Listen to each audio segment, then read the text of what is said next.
खामोश रखना। जे क्यों ना कह रहे हो कि तेरी फट रही? हुआ नहीं, बंधुओं से आज तक किसी का घर नहीं बसाना बसेगा। हिलना मत। মাল্টি ট্যালেন্টেড একজন অভিনেতা মহেশ ভাটের বড় মেয়ে পূজা ভাট শেষ করে দেয় এই অভিনেতার পুরো career. I had great regard for Mr. Bhatt till the fiasco happened when I was seeing his daughter. Yeah. পূজা ভাটের জন্য আজও এই অভিনেতা ফিল্ম ইন্ডাস্ট্রিতে একজন স্ট্রাগলিং অ্যাক্টর হিসাবে রয়ে গেলেন। ऐसी जिंदगी से तो मौत ही अच्छी है। सारे तुम लोग कार्टून बनाते बनाते ना खुद कार्टून बन गए हो। এমন একজন অভিনেতা যিনি ফিল্ম ইন্ডাস্ট্রিতে একজন অভিনেতা হতে এসেছিলেন। তিনি জীবন শুরু করেন অ্যাসিস্ট্যান্ট ডিরেক্টর হিসাবে এবং পরবর্তীতে বলিউড হিন্দি সিনেমাতে অসাধারণ অ্যাক্টিং দিয়ে তিনি তার দক্ষতার পরিচয় দিয়ে একজন সফল অভিনেতার দোরগোড়ায় পৌঁছেছিলেন। কখনো কমেডিয়ান, কখনো ভিলেন, তো কখনো সহায়ক চরিত্রে অভিনয় করে তিনি অসাধারণ মুভি উপহার দিয়েছেন দর্শকদের। তার ক্যারেক্টারে তিনি 100% দিয়ে অভিনয় করেছেন, যা তার মুভিগুলোতে আমরা দেখতে পাই। কিন্তু এত ট্যালেন্টেড থাকা সত্ত্বেও এই অভিনেতার ভাগ্যে এত দুর্দশা কেনই বা বিভিন্ন ছোটোখাটো রিয়ালিটি শো করে নিজের জীবনযাপন চালাচ্ছেন এই হিন্দি সিনেমার অভিনেতা? কেনই বা পূজা ভাটের সাথে সম্পর্ক তার জীবন শেষ করে দিল? পরবর্তীকালে আরেক অভিনেত্রীকে তিনি বিয়ে করেন, কিন্তু বিয়ের 5 বছর পর তাদের ডিভোর্স হয়ে যায় এবং বর্তমানে তিনি একা থাকেন। দুবেলা দুমুঠো খাবার জোগাড় করার জন্য বিভিন্ন ওটিটি প্ল্যাটফর্মে কাজ খুঁজে বেড়াচ্ছেন এই অভিনেতা। अरे लेकिन थप्पड़ तो तुम मुझे मारोगी ना, मैं जीतूंगा तो मुझे क्या मिलेगा?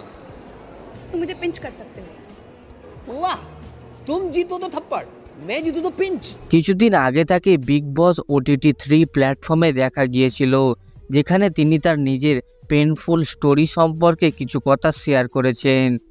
তো কে ছিলেন এই অভিনেতা? বলিউডের মতো সিনেমা ইন্ডাস্ট্রিতে ভালো ভালো চরিত্রে বড় বড় অভিনেতাদের সাথে অভিনয় করার পরেও কেন তিনি মুভি থেকে হারিয়ে গেলেন? কেনই বা পয়সার অভাবে তিনি বিভিন্ন OTT প্ল্যাটফর্মে কাজ করে বেড়াচ্ছেন?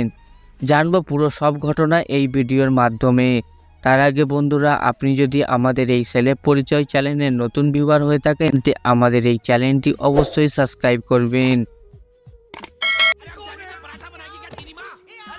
मैं बस इतना कहना चाहता हूँ, What's so funny about being funny? Humour कोई बोतल में बंद मेंढक तो नहीं कि बस ढक्कन खोला और जोक बाहर। 18 আগস্ট 1972 সালে পাঞ্জাবের জালন্ধরেতে রণবীর সোরে জন্মগ্রহণ করেন। লোকেশ সোরে নামে তার এক ভাই আছে। রণবীর সোরে তার প্রাথমিক শিক্ষা Dayanand model senior secondary school Jalandhar থেকে করেন। ছোটবেলা থেকেই তিনি একজন ডিরেক্টর হিসাবে কেরিয়ার গড়তে চেয়েছিলেন, যার জন্য তিনি তার উপরেই পড়াশোনা শুরু করেন। রণবীর সোরে অভিনেতা ও পরিচালক রজত কাপুর এবং অভিনেতা বিনয় পাঠকের ঘনিষ্ঠ বন্ধু। জীবনের শুরুর দিকে তিনি ক্যামেরার পেছন থেকেই কাজ করতে ভালোবাসতেন, এমনকি তিনি অ্যাসিস্ট্যান্ট ডিরেক্টর হিসাবে নামি দামি বিভিন্ন দূরদর্শন শোতে কাজ করেছেন। Whatever, yeah. Okay, that's personal? Yeah, like Okay, that's international sign language. Can I ask you? এরপর তিনি ডিরেকশন দেন টাইম্যাক্স এবং টাইম পাস নামে রিয়ালিটি শো, যেটার সঞ্চালক ছিলেন জাভেদ জাফরি। এরপর তিনি ডিরেক্টর ছেড়ে ক্যামেরার পেছন থেকে ক্যামেরার সামনে আসার সিদ্ধান্ত নেন। এমনটা তিনি করেছিলেন আর্থিক সচ্ছলতার কারণে।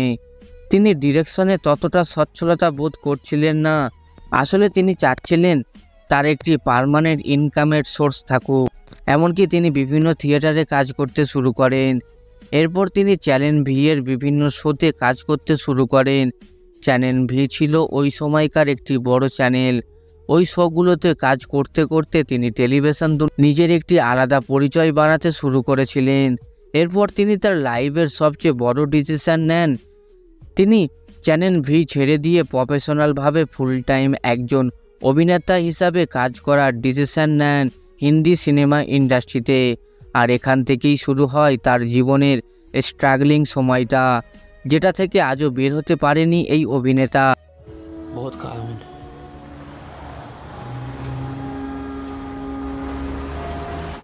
এরপর তিনি 2002 সালে এক ছোটি লাভ স্টোরি মুভির মাধ্যমে পুরোপুরি অভিনয় জীবনে পা রাখেন।